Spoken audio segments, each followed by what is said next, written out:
Professor Raymond Knowby and Associate Professor Ed Getley, Department of Ancient History, log entry number 1. Here at Castle Kandar with my wife Henrietta and daughter Annie, I believe we have made several astounding finds.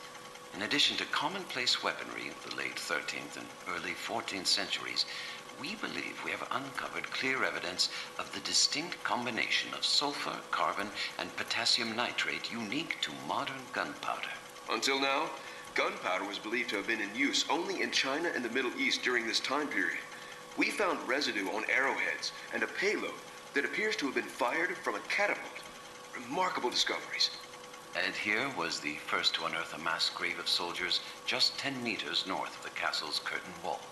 Strangely, the soldiers' skeletal remains seem to have been clothed in their armor after death, when decomposition of the skin had already taken place. Spirits and expectations are high, as the 4 of us plan to explore the castle's rear chamber tomorrow. This is Professor Raymond Knowby and Associate Professor... This is Annie Knowby at the ruins of Castle Kandar. My father made an astonishing discovery earlier this week. An ancient volume in surprisingly preserved condition. It is fully illustrated and includes extensive text that we identified as Sumerian. This would place the date of the book's writing sometime between 3100 and 2500 BCE, thousands of years before the construction of the castle itself, and most likely in southern Mesopotamia. Upon further examination, we found that the book was missing several pages.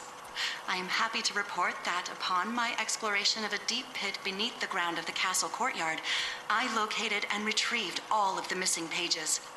Tomorrow, I will leave Castle Kandar for the United States, where I will rejoin Ed Getley and my parents to study and translate the book in full.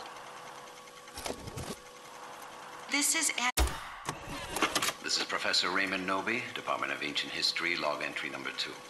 I believe I have made a significant find in the Castle of Kandar. Having journeyed there with my wife Henrietta, my daughter Annie, and Associate Professor Ed Getley, it was in the rear chamber of the castle that we stumbled upon something remarkable. Naturum de Monto, the Book of the Dead. My wife and I brought the book to this cabin where I could study it undisturbed. It was here that I began the translations. The book speaks of a spiritual presence, a thing of evil that roams the forests and the dark bowers of man's domain. It is through the recitation of the book's passages that this dark spirit is given license to possess the living. Repeated here are the phonetic pronunciations of those passages. Kanda, Estrata, Amantos. Ir Gretz, Gat, Nos Veratos. Kanda, Amantos, Kanda. What was that? Henrietta?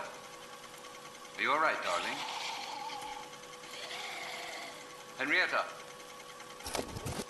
This is Professor... I know you're in there, honey. Just let me in so we can talk. Please, Henrietta, stay away. I know now that my wife has become host to a Kandarian demon. I fear that the only way to stop those possessed by the spirits of the book is through the act of bodily dismemberment. I would leave now to avoid this horror, but for myself, I have seen the dark shadows moving in the woods, and I have no doubt that whatever I have resurrected through this book is sure to come calling for me. Nevertheless, I have not yet relinquished all hope. The book contains a passage pertaining to a savior, an angel from the heavens who was prophesied to have destroyed evil. Included in the pages is an incantation said to summon this savior. I will attempt to call him forth to remedy my ailing wife and, God willing, save me as well. I know. I now recite the summoning passage. Nos Feratos, Alo Memnon Kanda. No! Don't hurt me. Oh, how I've longed to feel your skin against mine. Henrietta, stop. No, I was about to begin my main course. Not on my watch. She was my wife. That creature was not your wife. but 'tis a deadite. Are you the savior? I'm Henry the Red, Duke of Shale, but I fought alongside the Savior. We must cleave this vile thing to bits before it returns with renewed vigor, lad. I'm afraid there are more in the woods. Blows, blood, and death! Wait! I can't do it alone. I now recite the summoning passage.